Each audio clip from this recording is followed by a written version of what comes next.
બોટાદના હળદર ગામમાં મુખ્ય આગેવાનોએ કલેક્ટર અને એસપીને ભાગવત ગીતા સાથે આપ્યું આવેદનપત્ર।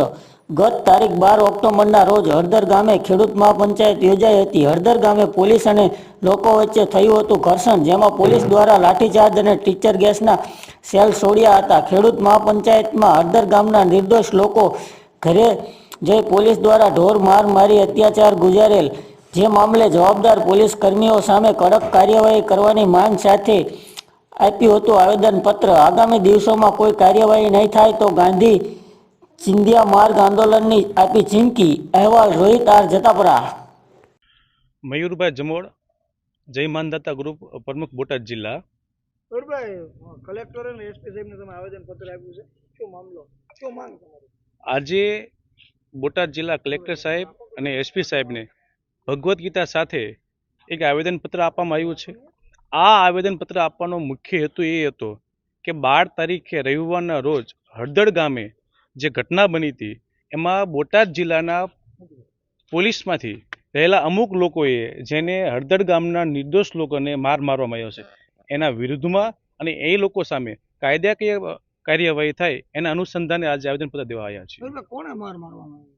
હળદર ગામના નિર્દોષ લોકોને બોટાદ જિલ્લા પોલીસમાં રહેલા અમુક લોકો જે વર્દીની આડમાં રહી હળદર ગામના છે કે નહીં પૂછપરછ કર્યા વગર નિર્દોષ લોકોને મારવામાં આવેલા છે।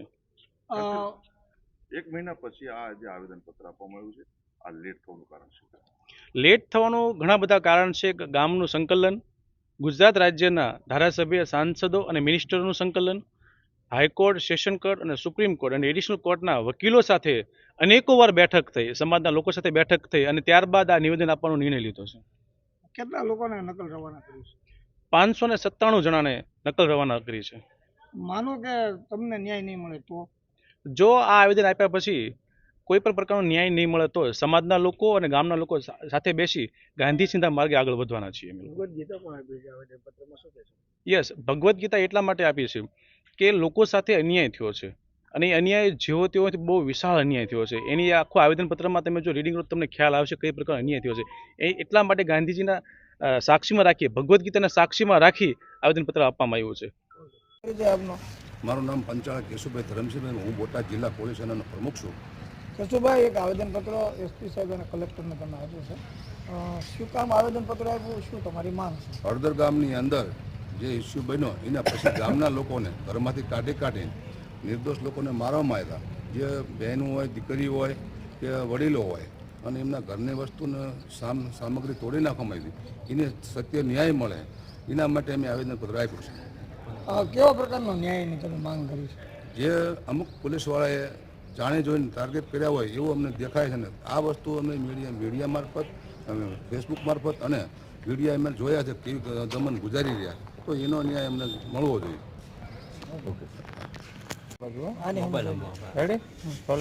નામ તમારું? રામજીભાઈ વિખાભાઈ જમોર, હળદર માજી સરપંચ। રામજીભાઈ, તમે આવેદનપત્ર ગામના લોકો દ્વારા, આગેવાનો દ્વારા આપ્યું છે, શું કામ આવેદનપત્ર આપ્યું, માંગ શું છે તમારી? ગામના લોકો, નિર્દોષ લોકોને પોલીસે એને બળવત્તાપૂર્વક વર્તન કર્યું છે, નિર્દોષ લોકોને માર્યા છે। કયા ગામના? હળદર ગામના માણસોને। એટલે અમે આવેદનપત્ર આવશે કે આ દોષિત જે પોલીસ કર્મી છે એને કડક ને કડક કાર્યવાહી કરવામાં આવે એવી અમારી માંગણી છે। કેટલા દોષિત વ્યક્તિઓ છે અને એના આઈડેન્ટિફાઈ કેવી રીતે, ઓળખ કેવી રીતે? એ અમે પેન ડ્રાઈવ સાથે અમારી પાસે પુરાવા સાથે અને પુરાવા સાથે રજૂ કરીશું। અને એસપી સાહેબને એક આવેદનપત્ર આપ્યું છે, કે આ મામલાની આવેદનપત્ર માંગ શું છે તમારી? માંગ એ જ છે કે નિર્દોષ લોકો ઉપર જે અત્યાચાર થયો છે એમને ભગવદ્ ગીતા સાથે જ અમે આવેદનપત્ર આપ્યું છે, કલેક્ટર સાહેબને આપ્યું છે અને એસપી સાહેબને આપ્યું છે કે ભગવદ્ ગીતામાં જે સત્યના માર્ગે દોરનારી જે ગીતા છે એને ધ્યાને લઈને અને સચોટ નિર્ણય, સાચો નિર્ણય નિર્દોષ લોકો આવીને જાય એવી અમારી માંગ છે। કયા ગામના નિર્દોષ લોકો પર માર મારવામાં આવ્યો? હળદરના લોકો છે, જુદા જુદા ગામના, એમાં મારા વિસ્તારના નાના પાળિયાદના પણ એક જ કુટુંબના 10 વ્યક્તિઓ છે, એને મારવામાં આવ્યો છે અને ત્યાં અત્યારે 7 લોકો છે કેદમાં અને 3 લોકોને છોડવામાં આવ્યા છે। કોણે માર માર્યો હતો, કારણ શું હતું? પોલીસે જે ઘરે ઘરે જઈને અત્યાચાર કર્યો છે એનું કારણ એટલું જ અમે પણ જાણવા માંગીએ છીએ કે શું કારણે એને ઘરમાંથી કાઢીને મારવામાં આવ્યું છે। એ નિર્દોષ છે, એ છે નહીં તેની અંદર, તો પણ આવી રીતના કેમ અત્યાચાર કરવામાં આવ્યો છે? અમારી માંગ એટલી છે કે નિર્દોષ આવી ન જાય અને એને શક્ય બને ત્યાં સુધી નિર્દોષ લોકો જે છે એને છોડવા માટેના અમારા તમામ પ્રયત્નો છે. સદનભાઈ, હું એક સમાજનો આગેવાન છું અને રાજકીય ઘણા પણ છું. આજે અમે કલેક્ટર સાહેબને, એસપી સાહેબને આવેદનપત્ર આપવામાં આવ્યા હતા. અગાઉ પણ આવેદનપત્ર આપ્યો છે અને રજૂઆત પણ કરી છે.